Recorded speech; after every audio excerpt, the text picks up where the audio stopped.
And once again, I want to say greetings to each and every one of you. Aquaba, welcome to another Saturday afternoon. This is time for the Conscious Rasta Rant. We pick out topics that we think are going to be quite interesting to each and every one of you, and we look at why we are outraged. Why we are outraged about what is happening. I'm going to get right into the topic for today here. Let me just switch my camera over so you can see what I look like here today on LIB Radio, LIB TV, and livinginblack.com. Today, the Conscious Rasta Rant. Here's what we have on the table for today's discussion and discourse.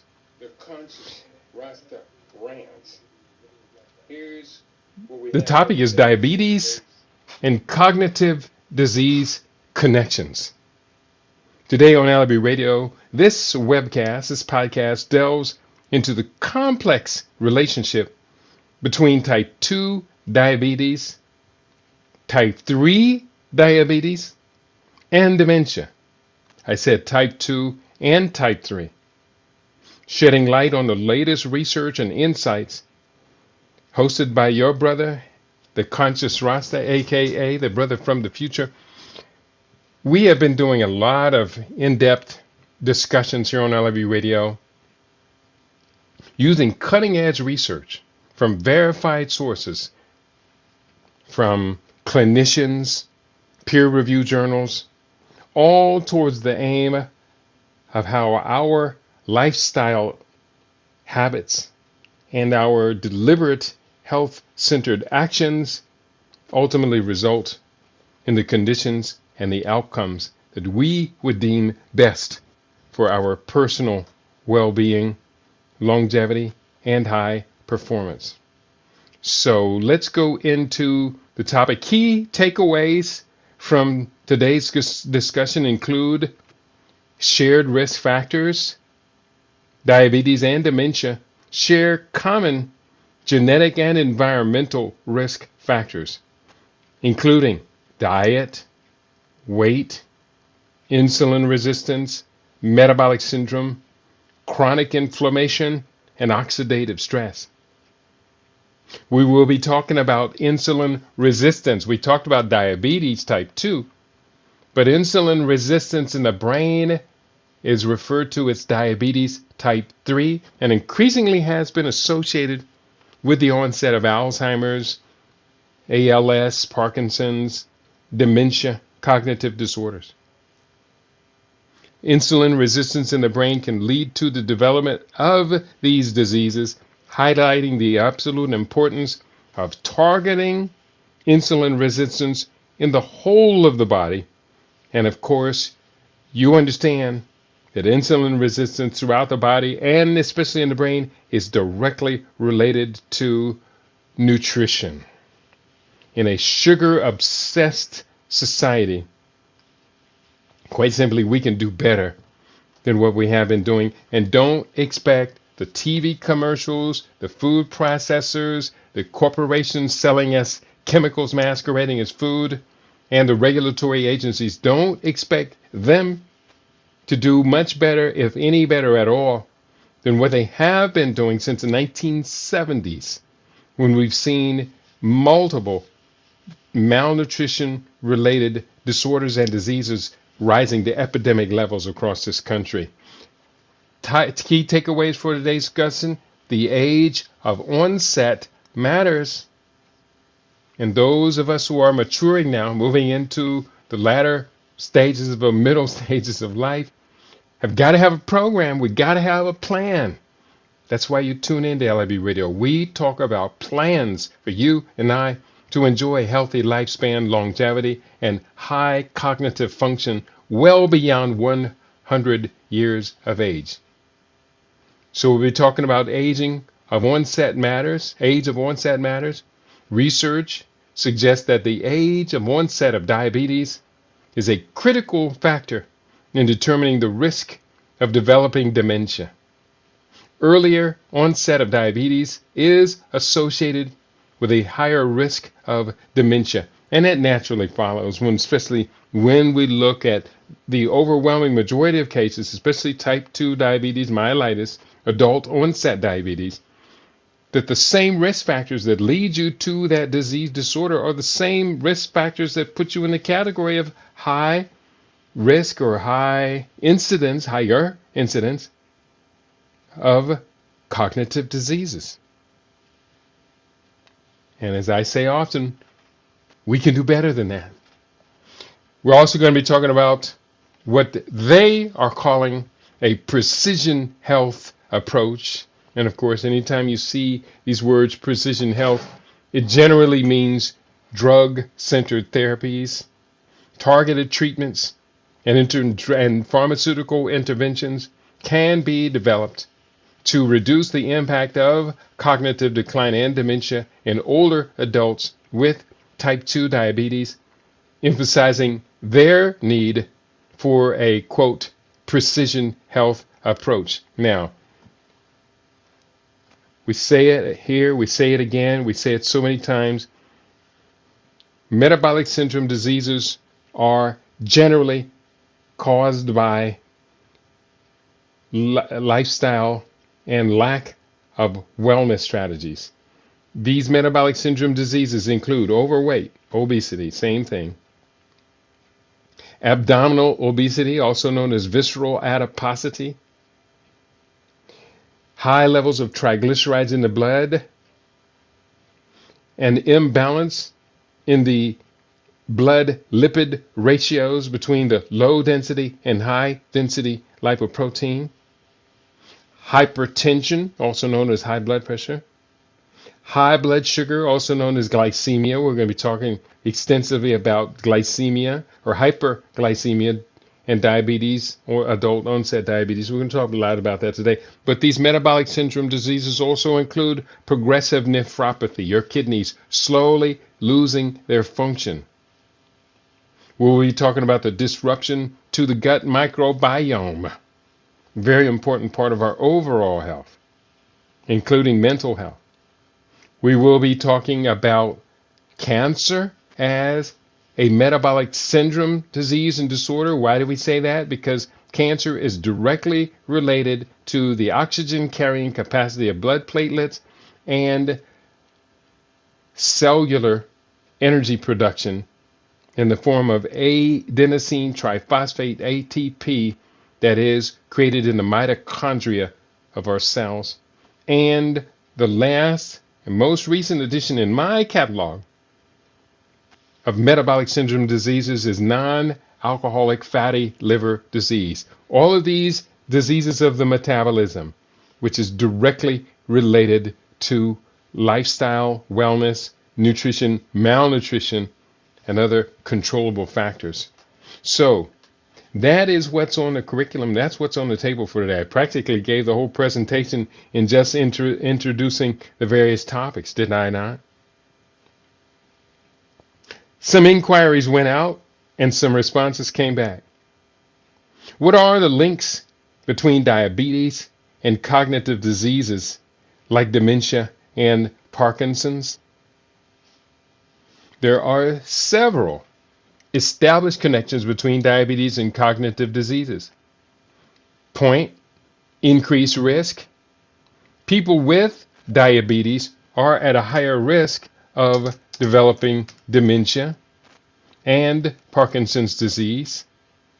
Studies suggest that individuals with type 2 diabetes are 1.5 to 2 times more likely to develop dementia compared to those without diabetes.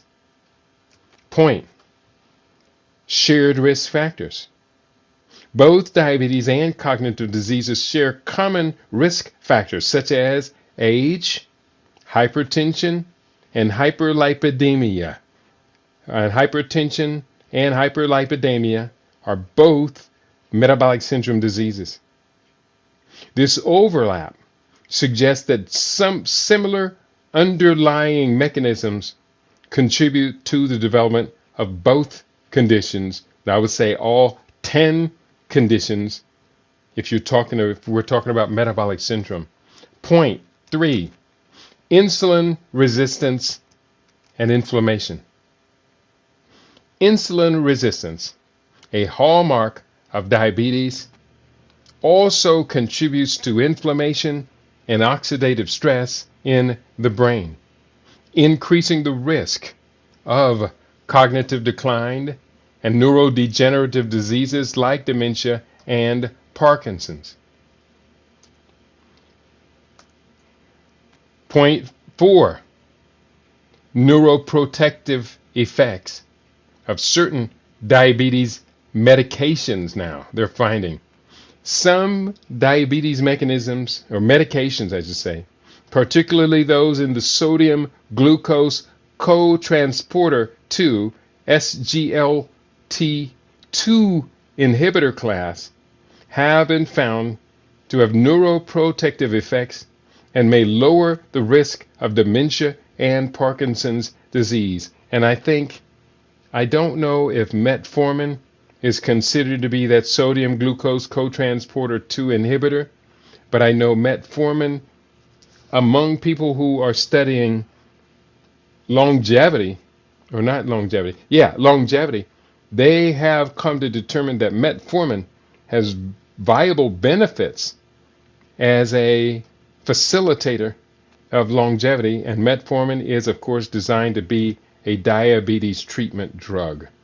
I don't use drugs, I don't recommend drugs, I don't advocate drugs, but I am aware that certain researchers, including David Sinclair, have touted the benefits of metformin for people who are on that drug. I contend we don't need to be on diabetes drugs.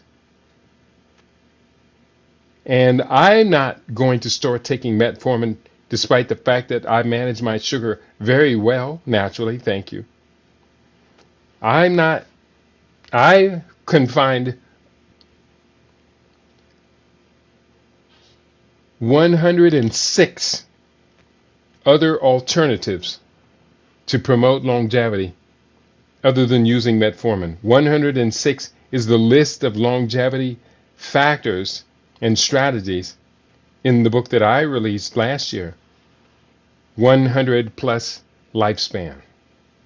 So metformin is listed in the book. I mentioned metformin, and the fact that some have said benefits positive, but in my list of 106, I really don't think I put metformin in that list at all. Going forward, key findings on this topic. A recent study suggests that certain diabetes drugs may be associated with a lower risk of dementia and Parkinson's. I don't have the names of those drugs. Research has shown that the timing of diabetes diagnosis may be very important, with earlier diagnosis potentially increasing the risk of cognitive decline. Now, are they saying earlier diagnosis or earlier collapse or fall into the disease? Because it's not going to be diagnosed, of course, unless you have it. So therefore, the earlier you have it, the earlier you're going to get the diagnosis, the more likely it will be in impacting your overall long-term cognitive health. So that sentence almost sounds encouraging, but it is absolutely not. Research has shown that the timing of diabetes diagnosis may be important, with earlier diagnosis potentially increasing the risk of cognitive decline, and instead of saying potentially associated with, increasing the risk of cognitive decline. Going forward, the exact mechanisms underlying the links between diabetes and cognitive diseases are still being investigated, which is why we're doing this today. But it is clear that diabetes is a significant risk factor for dementia and Parkinson's disease. Now, that's why we're here. We are here to put the pieces of the puzzle together and tell you what this larger picture is saying. That's why you tune into LIB Radio. And so the exact mechanisms drawing this link Well, actually, I do have them. I already have them listed. So we're going to get to that. In summary, diabetes is linked to an increased risk of cognitive diseases like dementia, Alzheimer's, Parkinson's, Lou Gehrig's disease, ALS, and other manifestations of the same thing, dementia. Certain diabetes medications may have some neuroprotective effects. Further research is needed to fully understand the complex relationship between diabetes and cognitive decline. So let's put some of these on the table. Actually, it's coming up right now in this next section. There are significant links, risks between diabetes and cognitive diseases such as dementia and Parkinson's. Point: people with diabetes, particularly type 2 adult onset diabetes mellitus, have a higher risk of developing dementia, including Alzheimer's disease and vascular dementia. Vascular dementia meaning your blood vessels delivering oxygen to the brain are damaged, or the pumping system is not working at its full efficiency. This would also be tied to the presence of hypertension. And it could also be tied to left ventricular issues dealing with the heart. Point 2, vascular damage. Diabetes can cause damage to blood vessels, which can lead to vascular dementia. And again, when we look at the impact of diabetes, among the many symptoms of diabetes is tingling in the peripheral or peripheral limbs, what they call neuropathy. And that tingling is going to be because of an interruption in the blood supply system. Insulin resistance. Insulin resistance is a hallmark of type 2 diabetes, but it is also associated with cognitive decline and Alzheimer's disease when that insulin resistance takes place in the brain. That's why some researchers dealing with diabetes refer to Alzheimer's and cognitive diseases as type 3 diabetes. Inflammation, another common link here. Chronic inflammation, common in diabetes, common in America, can contribute to brain changes that increase the risk of dementia.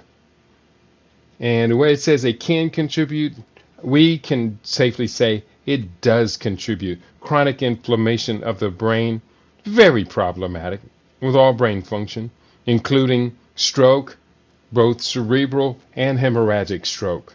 Chronic inflammation. Parkinson's disease. There is evidence suggesting a link between diabetes and Parkinson's disease. Neuronal processes. High glucose levels, hyperglycemia, and insulin resistance, which is the consequence of hyperglycemia, affect neuronal processes and contribute to brain inflammation, which increases the risk of Parkinson's disease. And shared pathways, what both cognitive diseases and dementia and Parkinson's, what they all have in common, shared pathways. Both conditions may share common pathways involving mitochondrial dysfunction, that's your energy production on the cellular level, that relates directly to diet and lifestyle, and oxidative stress. Oxidative stress is the process of reactive oxygen species and outcome of inflammation. Overall, managing diabetes effectively is crucial not only for physical health, but also for maintaining cognitive function and reducing the risk of these neurodegenerative diseases.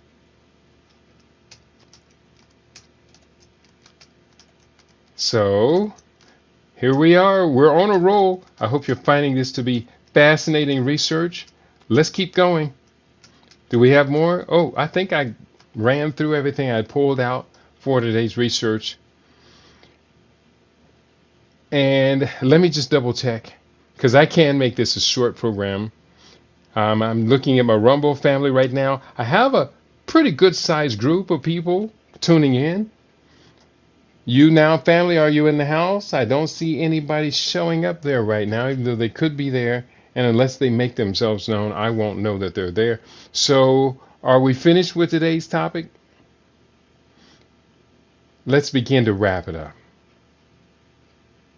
Now, on Saturday mornings, what I'm doing right here, I do with a group of people. It's the Living Superfood Community Support Network. What I'm doing right here. And I highly encourage people, you should join us.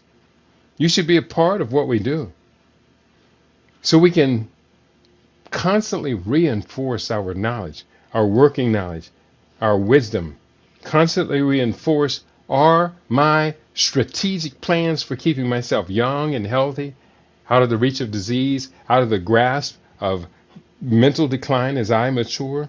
I just had my 69th birthday, and I have no intention at all of slowing down my academic engagement and involvement. In fact, I want to pick it up to the next level. Today I went online to order 3 books, and I ended up having to cancel the order when I finally put them all in the cart, and I realized, wait a minute, 2 of those books are the same, just different publication dates and slight change in the title. So I ended up canceling that, but I'm going to reorder those books right away. Books that help us to formulate our plans, to make sure our plans are absolutely tight, out of sight. So I'm going to encourage each and every one of us to do the best we can. And also, to those of you who do tune in, please be more responsive. Do it for your own self. Do it for your own cognitive abilities and function. Passivity is one of the problems of modern society that allows our brains to atrophy. And so we don't want brain atrophy. We want just the opposite of that. But we're not going to get it without any effort whatsoever. For me, it's been a great day. This is my 3rd research project of the day. Earlier today, I comprised a list of, I think, about 33 different immune system building medicinal herbs. This is for a chapter in the book, Living Superfood Solutions. I'll be presenting this chapter on Monday morning. So I have to, of course, start doing the research and writing days in advance. Today is a great day. Today is a great day for new beginnings. Today is a day when you and I should be very, very proud of understanding what we are understanding. I got a few more minutes here, and I feel guilty doing a short show, so I'm going to go into a piece of the research that I use for today's broadcast. This is from Harvard Health Publishing, from the Harvard Medical School, under their publishing category of mind and mood. The article, written by Andrew E. Budson, MD, appeared July 12, 2021, is entitled, "What's the Relationship Between Diabetes and Dementia?" And I'm going to copy, cut, and paste this reference for those of you studying along with us. This is a good place for us to consolidate the research and make these connections. Let me go here, paste the article title here, and link to the article is here. Copy and paste this. And here is what this article has to say. You tell me, is this important? Is this fascinating? Harvard Health Publishing. What's the relationship between diabetes and dementia? Due to increasing rates of obesity, inactivity, and an aging population, type 2 diabetes is more prevalent in our society than ever before. In high-income countries, deaths from diabetes dropped from 2000 to 2010, but then increased from 2010 to 2016, leading to an overall 5% increase in premature deaths since 2000. Particularly troubling is that type 2 diabetes is now being seen frequently in children due to their obesity and inactivity. It has been known for many years that type 2 diabetes increases your risk for strokes and heart disease. More recent studies have shown that diabetes also increases your risk of dementia. What has not been previously been investigated, however, is whether the age of onset of diabetes makes a difference in your risk of developing dementia. New research about age at diabetes onset and the risk of developing dementia. A newly published study examined the association between the age of onset of diabetes and the development of dementia using a large ongoing cohort study. The study was established in 1985 through 88 among 10,308 employees aged 35 to 55 years, 33% women, 88% white, in London-based government departments. Data on diabetes exposure, including fasting glucose and the Finnish diabetes risk score, were obtained at ages 55, 60, 65, and 70. The Finnish diabetes risk score includes age, family history of diabetes, personal history of elevated blood glucose, fruit and vegetable consumption, blood pressure medication, physical activity, body mass index, and measured waist circumference. Dementia, due to any cause, was the primary outcome measure. In addition to diabetes, they also examined the effects of age, race, sex, smoking, alcohol consumption, physical activity, fruit and vegetable consumption, high blood pressure, body mass index, coronary heart disease, heart failure, stroke, medications, and the Alzheimer's risk factor gene, apolipoprotein E. The long-term effects of diabetes on dementia? From 1985 to 2019, 1,710 cases of diabetes and 639 cases of dementia were recorded. For every 1,000 people examined yearly, the rates of dementia were 8.9 in those without diabetes at age 70. Comparable rates of dementia for those with diabetes were 10.0 for those with onset up to 5 years earlier, 13.0 for 6 to 10 years earlier, and 18.3% more than those with 10 years earlier diagnosis of diabetes. These striking results clearly show that the earlier you develop diabetes, the greater your risk is for developing dementia.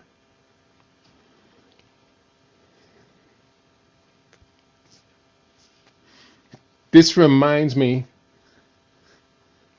of the transfer of generations from my generation, the so-called baby boomers, to younger generations. Generation X is following us next, followed by the millennials, Generation Y, and then, of course, their parents now giving birth to Generation Z. And what we have seen very deliberately is the onset of age-related disorders and diseases, what used to be called geriatric diseases, is impacting younger generations. So therefore, developing diabetes, which is a metabolic syndrome disease, and it's the consequence of a lot of failure points in health maintenance. Developing diabetes at a younger age, the already existing burden of dementia, Alzheimer's, cognitive disorders, Parkinson's, Lou Gehrig's disease, ALS, the ongoing burden. This is the worst burden we've ever had. But according to these trends, it's only going to continue to get worse. It's coming to the point, y'all, and it's approaching the point where everyone is going to be expected to be sick and ill from some type of chronic disease, especially metabolic syndrome diseases and age-related cognitive diseases. We're going to have to do better than this. There are multiple reasons why years of type 2 diabetes may lead to dementia. One reason is related to the effects that diabetes has on the heart, as heart health is related to brain health.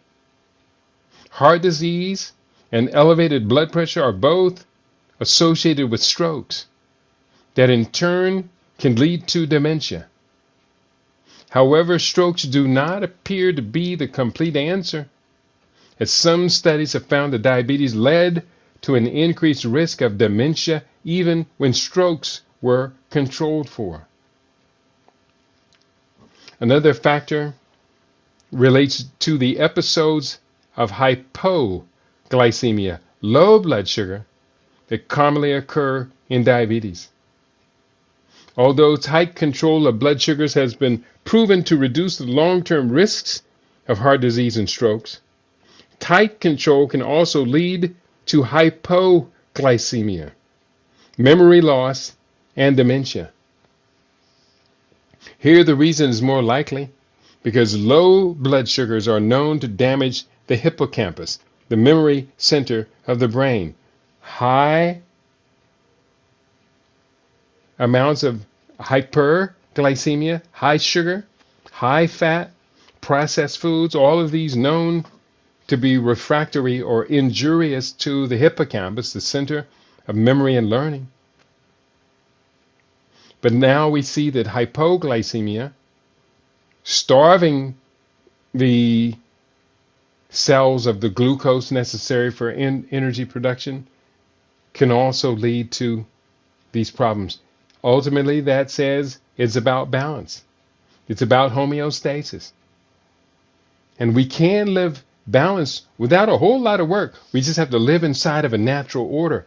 And to do that, we have to be able to discern what is natural and what is not natural for us, our bodies. The more that the hippocampus is damaged from living in the unnatural state, the more difficult it becomes for us to be able to discern, to use our high cognitive functioning to say, I don't need to be doing this. This is bad for me.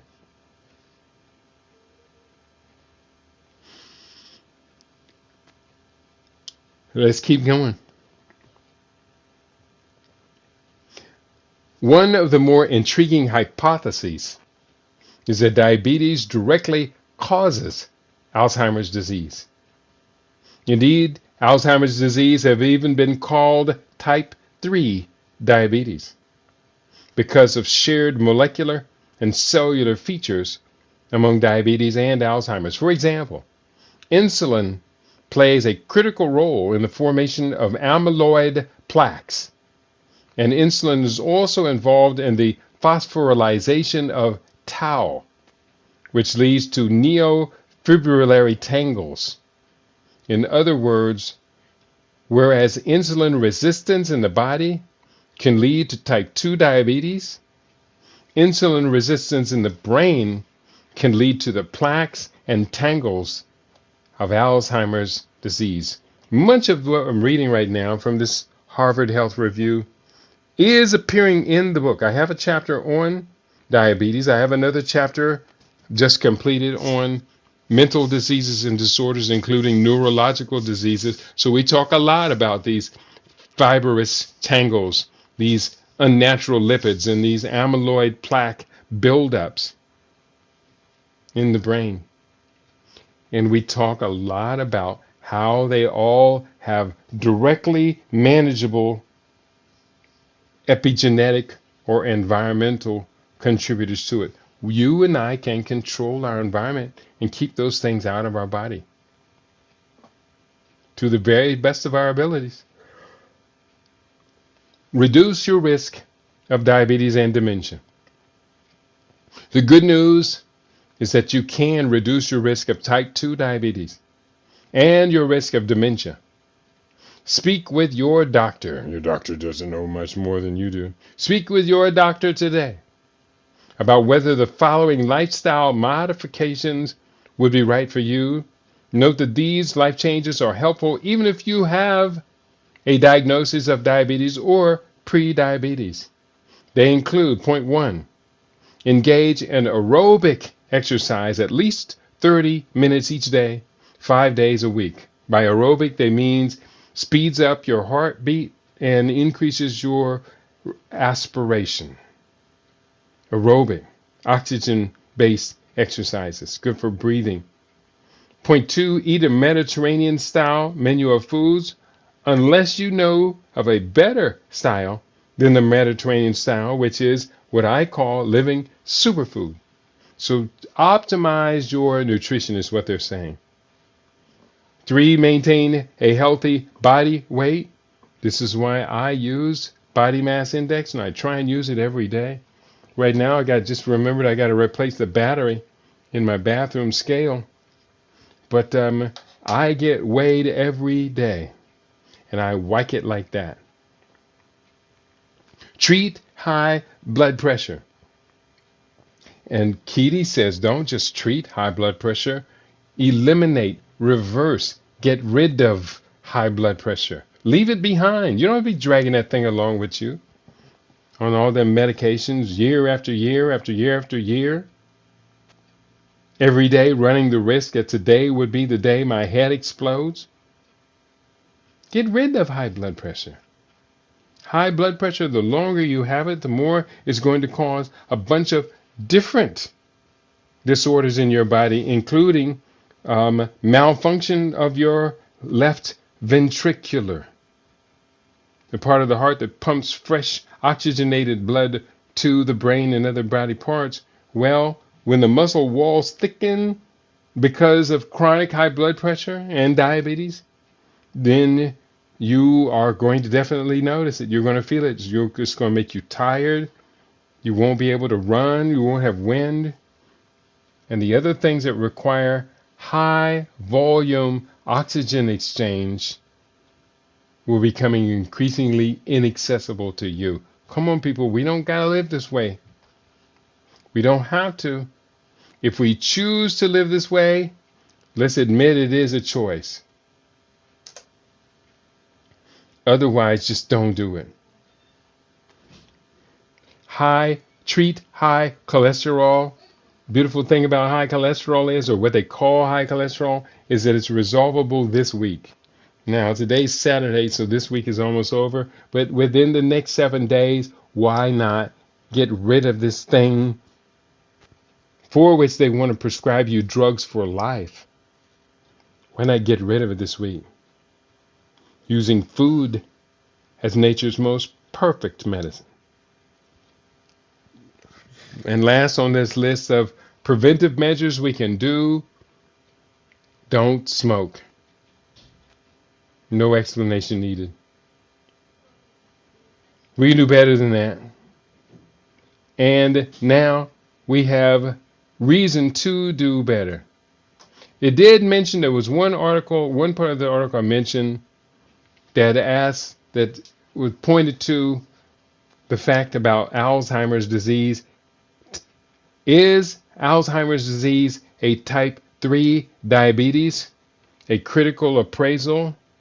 And I'm going to cite the article and the authors for those of you who wish to get access to this information and answer these critical questions for yourself and for your family. Here is the link, and let me click on, bear with me, the actual link to the article. I keep going around it. I'm dancing around it. It's up here on my stage. Here it is. I think this is it. No, that's not it. Here it is. That's not it. So it must be over here. Bear with me. I have it up on my desktop. Here it goes. So many browsers open. This is from Brave browser. The article originally appears on Science Direct. It's from a journal entitled Biochimica e Biophysica Acta, the Molecular Basis of Disease. BBA, the Molecular Basis of Disease, from May 2017. Is Alzheimer's disease a type 3 diabetes, a critical appraisal? So, sharing that reference here. And let's go into this, because when you hear that diabetes could very well likely be a type 3 diabetes, for those of us who want to preserve our health for as long as we possibly can, it's probably pretty good that we know what they're talking about. Highlights from this include 1. Type 3 diabetes. Point 2. Molecular and cellular mechanisms between type 2 diabetes and Alzheimer's disease. Third point highlight, role of insulin signaling on amyloid beta oligomers, and those are these amyloid beta plaque buildup in the brain, and inflammatory response in Alzheimer's disease. Wow, this one hits it out the ballpark on all 4 of those. Abstract reads. Recently, researchers proposed the term type 3 diabetes for Alzheimer's disease because of the shared molecular and cellular features among type 1 diabetes, type 2 diabetes, and insulin resistance associated with memory deficits and cognitive decline in elderly individuals. Recent clinical and basic studies on patients with diabetes and the Alzheimer's disease revealed previously unreported cellular and pathological among diabetes, insulin resistance, and Alzheimer's disease. These studies are also strengthened by various basic biological studies that decipher the effects of insulin in the pathology of Alzheimer's disease. Although cellular and molecular mechanisms, through cellular and molecular mechanisms. Let me reread that sentence. The studies are also strengthened by various basic biological studies that decipher the effects of insulin in the pathology of Alzheimer's through cellular and molecular mechanisms.